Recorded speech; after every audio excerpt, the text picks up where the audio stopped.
The sharp crack of a gunshot echoed through the streets of Willow Creek, Montana, in 1876, but Tabitha Kennedy barely flinched as she stood on the weathered porch of the general store, her eyes fixed on the horizon where her husband's horse had disappeared 3 days prior. She wasn't crying anymore. The tears had dried up somewhere between discovering his betrayal and finding their savings gone. "You'll have to face facts eventually, Mrs. Kennedy," Mrs. Porter said, her voice dripping with a sympathy that felt more like judgment. "No respectable man will take on a woman abandoned by her husband, especially not after the scandal." Tabitha's fingers tightened around the empty coin purse in her hand. "I'm well aware of what people think, Mrs. Porter. I'm just saying, dear, perhaps your sister in St. Louis might take you in. A fresh start, away from all this gossip." The gossip that her husband of 5 years had run off with the young widow who'd arrived in town just 3 months ago. The gossip that he'd emptied their bank account before leaving. The gossip that Tabitha had been too busy running their small ranch to notice what was happening right under her nose. "I'm not leaving my home," Tabitha said firmly, though the word home now tasted bitter on her tongue. How could it be home when half their neighbors looked at her with pity and the other half whispered behind their hands that she must have driven him away? "Then what will you do? A woman alone can't run that ranch." Tabitha lifted her chin. "Watch me." But as she walked back to her wagon, the bravado faded. The truth was, she had no idea how she would manage. Gerald had left her with nothing but a half-built barn, 20 head of cattle, and a mountain of debt. She climbed into the wagon seat, her hands trembling slightly as she took up the reins. The dry summer heat beat down as she guided the horses out of town. Every familiar landmark seemed to mock her: the spot where Gerald had proposed, the creek where they'd picnicked in happier times. 5 years of marriage reduced to ashes, and for what? The thrill of something new? The wagon will hit a deep rut, jolting her from her thoughts. When she looked up, she noticed a rider approaching from the east. She tensed, one hand moving to the small revolver hidden in her skirts. Times were dangerous for a woman alone, and Tabitha wasn't naive. The rider slowed as he drew near. He sat tall in the saddle, broad-shouldered and lean. Dust covered his denim pants and faded blue shirt, and his hat was pulled low, shielding his face from the sun. When he tipped his hat back, Tabitha found herself looking into the clearest blue eyes she'd ever seen. "Afternoon, madam," he said, his voice deep and pleasant. "Nathan Quinn. Just rode in from Wyoming territory." Tabitha nodded stiffly. "Tabitha Kennedy. Heading back to your place?" he asked, glancing at her wagon loaded with supplies. "I am." She didn't offer more information. "Mind if I ride alongside you?" "Been in the saddle 3 days straight. Would appreciate some company that talks back." Tabitha hesitated. Strangers weren't to be trusted, but there was something straightforward about this man's gaze. Besides, he'd be riding in plain sight of anyone passing by. "Suit yourself, Mr. Quinn." They traveled in silence for a while, the creak of wagon wheels and the steady clip-clop of hooves the only sounds. Finally, he spoke again. "Passing through, or do you call Willow Creek home?" "I have a small ranch about 5 miles east," she replied, keeping her eyes on the road. "Husband in town?" The question hit like a slap. "No." Nathan Quinn seemed to sense he'd touched a nerve. "My apologies, Mrs. Kennedy. Didn't mean to pry." Tabitha sighed. He'd find out soon enough if he stayed in town. Everyone knew her business. "My husband left 3 days ago. With another woman and all our money." She expected the usual response: uncomfortable silence or hasty condolences. Instead, Nathan Quinn let out a low whistle. "Well, that makes him the biggest fool in the territory." The unexpected comment startled a laugh out of her, brief and rusty, as if she'd forgotten how. "You don't know me, Mr. Quinn. Don't need to know much beyond what I see: a woman with enough grit to keep going when most would have crumbled. He adjusted his hat. "And please call me Nathan. Mr. Quinn was my father, and he was a much more respectable man than I'll ever be." Despite herself, Tabitha felt a faint smile tug at her lips. "And what brings you to Willow Creek, Nathan?" "Work.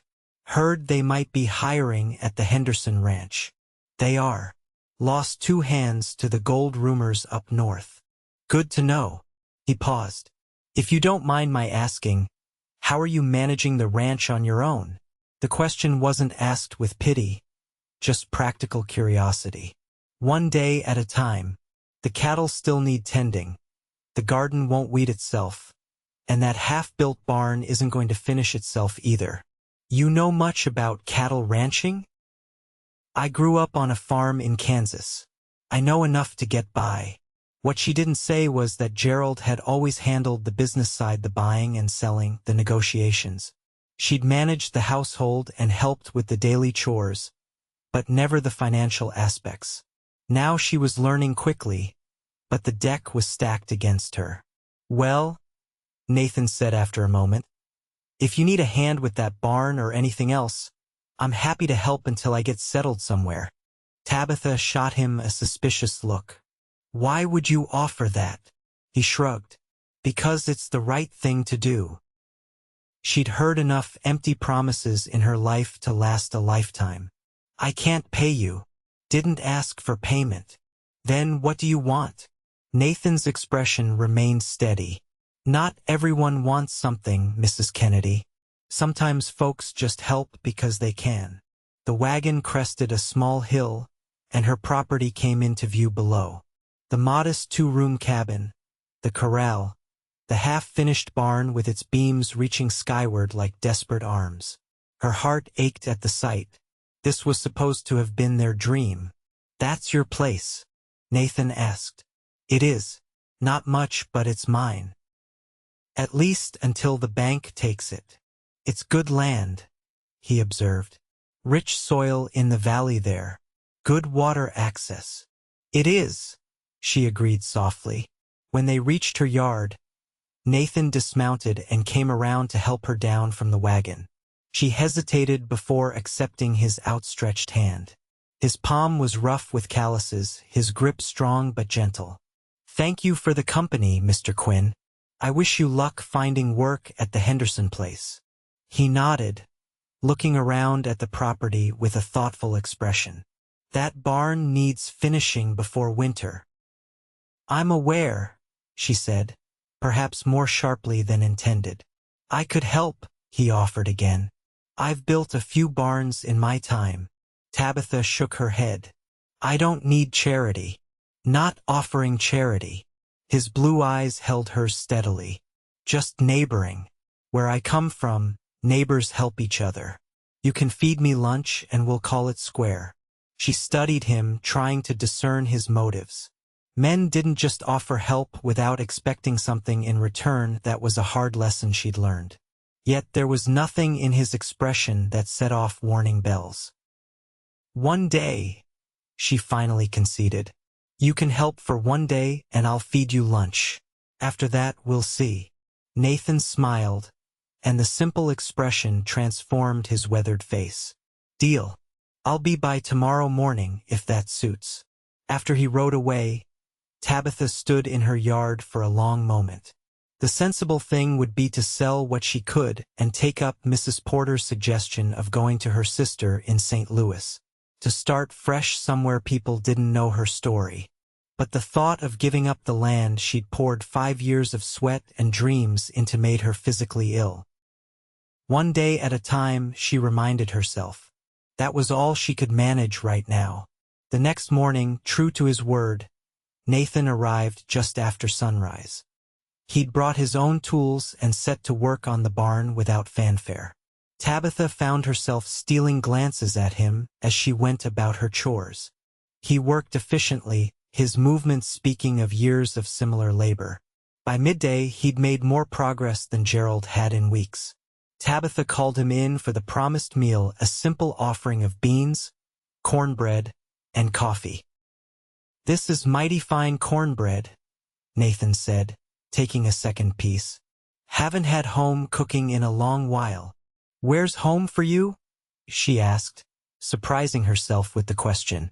Nowhere in particular these days. Originally from Colorado. Left when I was 16 to make my own way. He sipped his coffee. Been working ranches across 4 territories since then. Never settled down? A shadow crossed his face. Almost once. Didn't work out. Tabitha didn't press. Everyone had their stories, their wounds. The cattle look healthy, he observed, changing the subject. But you'll want to move them to the north pasture soon. That grass is going to burn out where they are now. She nodded. I was planning to, but it's hard to manage alone. I could help with that too. Tabitha set down her coffee cup. Why are you being so kind? You don't know me. Nathan held her gaze. My mother was left in a similar situation when my father died. No money, 3 kids to feed, and a farm to run. If not for neighbors stepping in, we wouldn't have survived that first winter. He paused. I'm just paying it forward. I'm not a charity case, she said stiffly. Never said you were. You're clearly capable. But everyone needs help sometimes. After lunch, they returned to work, Nathan on the barn, Tabitha tending to her vegetable garden. By sunset, the barn's frame was nearly complete. Nathan wiped sweat from his brow as he surveyed his work. Another day or 2 should see it finished, he said. Tabitha nodded, genuinely impressed.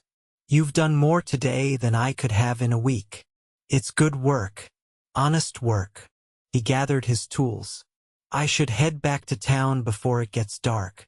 Did you check with the Henderson Ranch yet? She found herself asking. No. Thought I'd go over there tomorrow. Tabitha hesitated, then spoke before she could reconsider. If you want to finish the barn first, I can put you up in the lean-to out back. It's not much, but it's dry. Nathan studied her for a long moment. Are you sure about that? People might talk. People already talk, she said with a bitter laugh. What's one more rumor to add to the pile? Still, your reputation. My reputation was shredded the moment my husband rode out of town with another woman. She squared her shoulders. Besides, you'll be in the lean-to, not the house. Nathan nodded. All right then. I appreciate it. That night, lying in her bed alone, Tabitha questioned her decision. She barely knew this man, yet something about Nathan Quinn inspired trust, despite her recent lesson in the foolishness of trusting too easily. The next morning, she woke to the smell of coffee. When she emerged from the bedroom, dressed for the day, she found Nathan at her stove, frying salt pork. Hope you don't mind, he said. Thought I'd get breakfast started as thanks for the roof. Tabitha couldn't remember the last time someone had cooked for her. It smells wonderful. They ate in companionable silence, then set about their respective tasks for the day. By mid-afternoon, they had moved the cattle to the north pasture.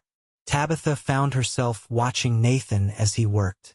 There was an ease to his movements, a quiet competence that Gerald had never possessed. Gerald had been all charm and grand plans, promises of wealth and comfort that never quite materialized. Nathan seemed to be a man of few words but steady action.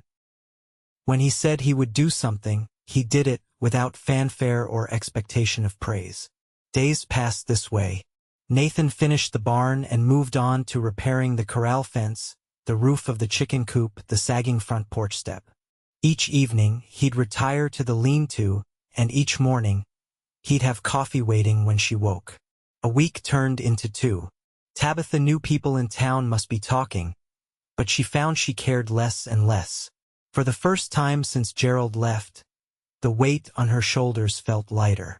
The ranch was beginning to thrive under their combined efforts. One evening as they sat on the porch after supper, watching the sunset paint the sky in brilliant oranges and pinks, Tabitha finally asked the question that had been nagging at her. Why haven't you gone to the Henderson Ranch yet? Nathan was quiet for a long moment. Didn't seem right to leave you with so much still needing doing. But you need paying work. I can't offer you that. He turned to look at her, his expression thoughtful. Some things are worth more than money, Tabitha. It was the first time he'd used her given name, and something in the way he said it made her heart skip a beat. She looked away, unsettled by her reaction. I'm going into town tomorrow, she said, changing the subject. Need to see about selling some cattle before winter. Want company? She hesitated. Going to town with Nathan would certainly set tongues wagging even more than they already were. But the thought of facing the whispers and stares alone made her stomach clench. Yes, she admitted. I would. The next morning, they rode into Willow Creek together. Tabitha felt eyes on them immediately. Mrs. Porter stood outside the general store, her mouth falling open at the sight of them side by side. Ignore them, Nathan said quietly. Easier said than done. They tied their horses at the hitching post outside the bank. Inside, Mr. Jenkins, the bank manager, greeted Tabitha with barely concealed surprise. Mrs. Kennedy, I wasn't expecting you today. His eyes darted to Nathan, standing respectfully behind her. I need to discuss selling some cattle, Tabitha said, and to review my account status. Mr. Jenkins cleared his throat. Of course, though I must remind you that the loan payment is due at the end of the month. I'm aware. That's why I'm here to discuss selling some stock. The meeting went better than she'd expected. With Nathan's quiet support and occasional knowledgeable comment, she negotiated arrangements to sell 10 head of cattle at a fair price enough to make the loan payment with a small amount left over. As they left the bank, Tabitha felt a small surge of triumph. She'd faced one of her biggest fears, handling the business side of the ranch, and succeeded. You did well in there, Nathan said as they walked toward the general store. Thank you for being there. Your knowledge helped. He shook his head. You knew what you were doing. You just needed to believe it. The rest of their errands passed in a blur of whispers and stares. As they loaded supplies into Tabitha's wagon, she overheard Mrs. Porter's unmistakable voice. Can you believe the nerve? Parading around town with that drifter not even a month after Gerald left. I always said there must have been a reason he strayed. Tabitha froze, the words hitting her like physical blows. Nathan's hand came to rest lightly on her arm. Let it go, he murmured. They don't know anything about you. They think It doesn't matter what they think. But it did matter. The humiliation of Gerald's betrayal was bad enough. Now to be painted as a woman of loose morals herself was almost more than she could bear. Nathan must have seen the distress in her face. Without warning, he took her hand in his, the gesture so unexpected that she didn't pull away. His blue eyes held hers, serious and intent. Those who matter don't mind, and those who mind don't matter, he said quietly. You're rebuilding your life with dignity and hard work. Hold your head high. The simple touch of his hand, warm and steady around hers, anchored her. For a brief moment, the whispers faded away, and all she could see was the honest concern in his eyes. Then he released her hand, though the warmth lingered. They finished loading the wagon in silence and headed back to the ranch. As they left town behind, Tabitha felt tension easing from her shoulders. Thank you, she said finally. For what you said back there. Nathan nodded. Just speaking truth. That evening, as Tabitha prepared supper, she found herself humming softly something she hadn't done in months. The simple melody filled the small cabin, making it feel like home again. When she set the food on the table, she noticed Nathan watching her with a peculiar expression. What? She asked, suddenly self-conscious. Nothing, he said, though his eyes said otherwise. Just good to hear you humming is all. Over the meal, they discussed plans for winterizing the ranch.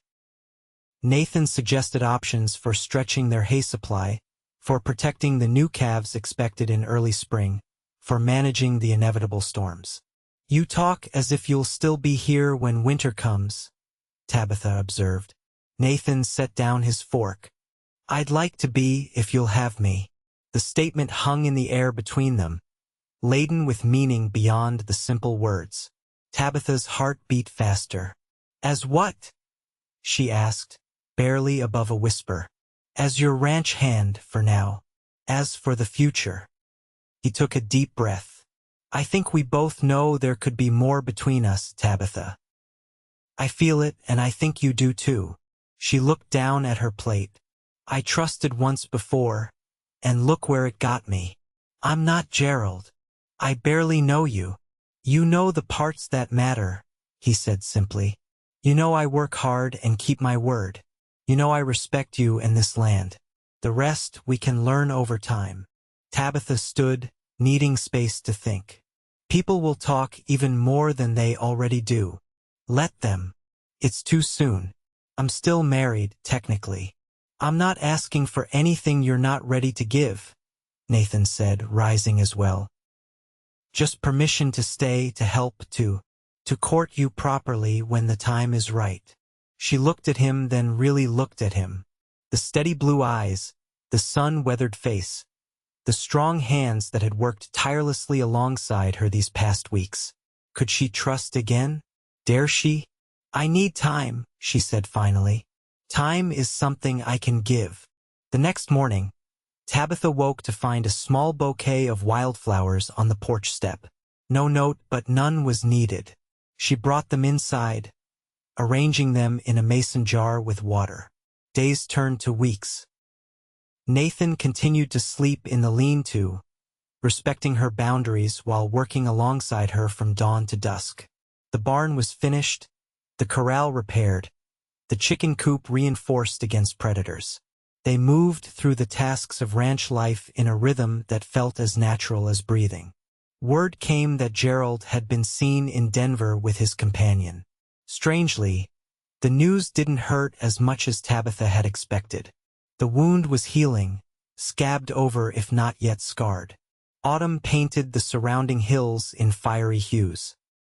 One crisp morning, as they rode the property's boundaries together, checking fences before winter set in, Tabitha found herself studying Nathan's profile against the blue October sky.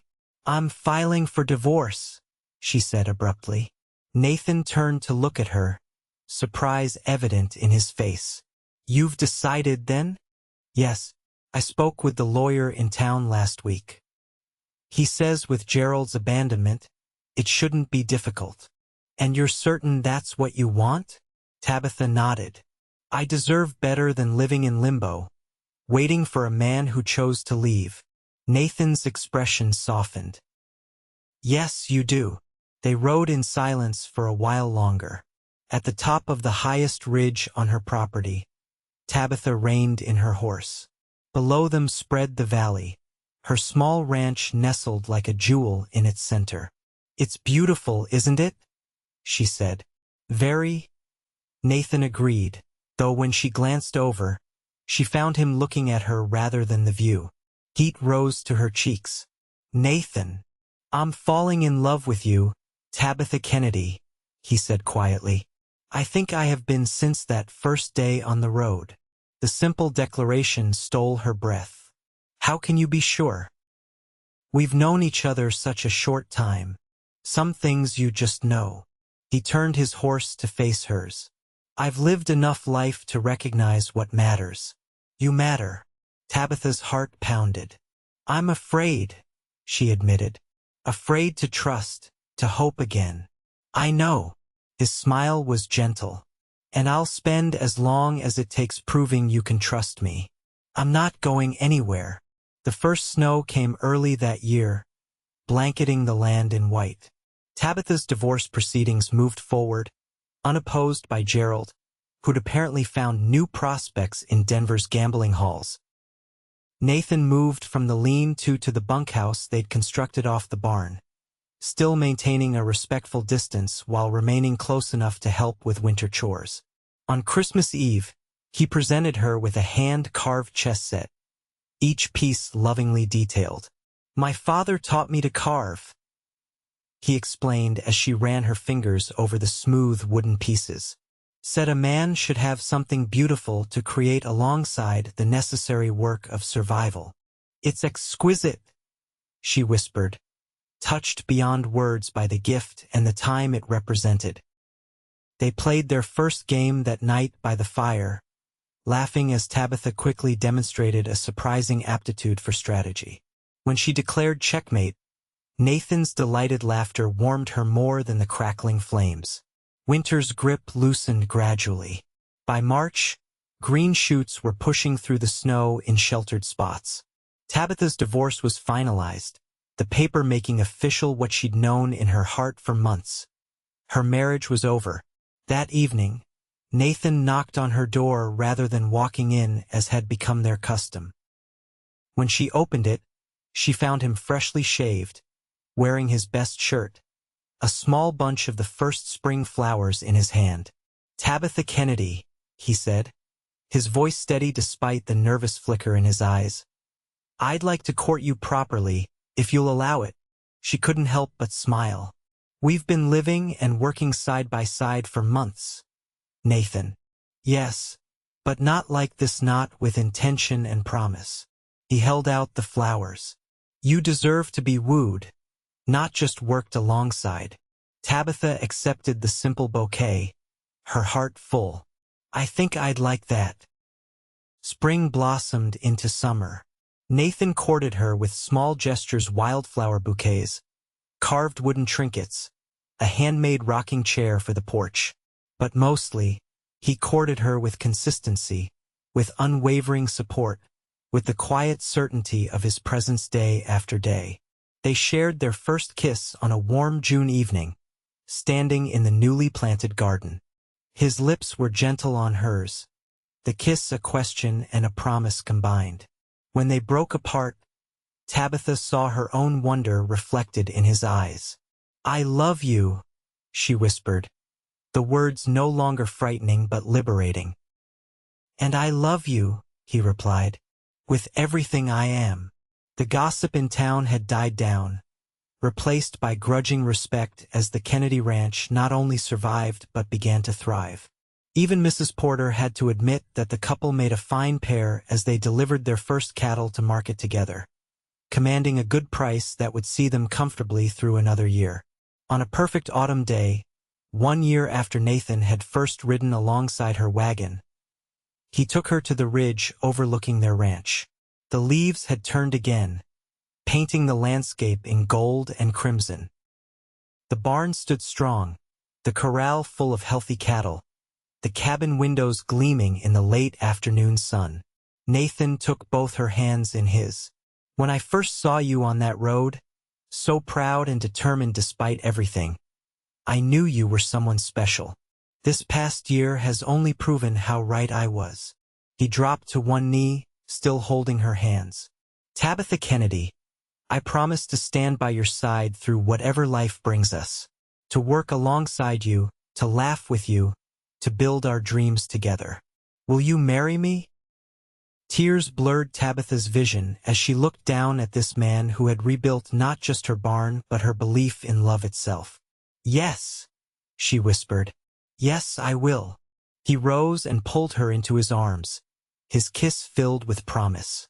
When they finally broke apart, they stood holding each other, looking out over the land they both loved.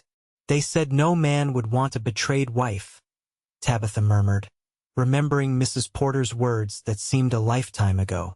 Nathan brushed a strand of hair from her face. "They were wrong. I wanted you from the moment I saw you, not despite your past, but including it. Every part of your journey made you who you are." "And who am I?" she asked, a smile playing at her lips. "The strongest, most beautiful woman I've ever known." He squeezed her hands. "My partner, my love, my future." As the sun began to set, casting long golden rays across their land, Nathan and Tabitha walked hand in hand back toward the home they had built together, not just the physical structures, but the trust, the respect, the love that filled every corner of their shared life. They were married 2 weeks later in a simple ceremony attended by the handful of neighbors who had supported them. Tabitha wore a new blue dress, and Nathan looked handsome in a clean black suit. The words they spoke were traditional, but the meaning behind them was anything but promises forged in the fire of hard work and healing, tempered by patience and understanding. That night, as Tabitha lay in her husband's arms, she reflected on how drastically her life had changed in just 1 year. From despair to hope, from abandonment to promise, from betrayal to the deepest love she had ever known. "What are you thinking about?" Nathan asked, his fingers gently stroking her hair. "How sometimes the worst moments of our lives lead us to the best," she replied. "If Gerald hadn't left, I would never have found you." "Then I owe the man a debt of gratitude," Nathan said with a chuckle. "Though I'd still like to have a word with him about how he treated you." Tabitha pressed a kiss to his chest. "That's all in the past now. We have our future to think about." And what a future it promised to be. Their ranch was growing, their love deepening with each passing day. In the years that followed, they would face challenges, drought seasons, harsh winters, the birth of their children, but always together, hand in hand, the promise of forever renewed with each sunrise. In Willow Creek, their story became something of a legend, how the abandoned wife and the drifting cowboy had built something beautiful from the ashes of betrayal. And when newcomers arrived in town, they would often hear some version of the tale, usually ending with Mrs. Porter's grudging admission. "Never would have believed it myself, but that Quinn fellow took her hand when everyone else turned away, promised her forever, and by God, he meant it."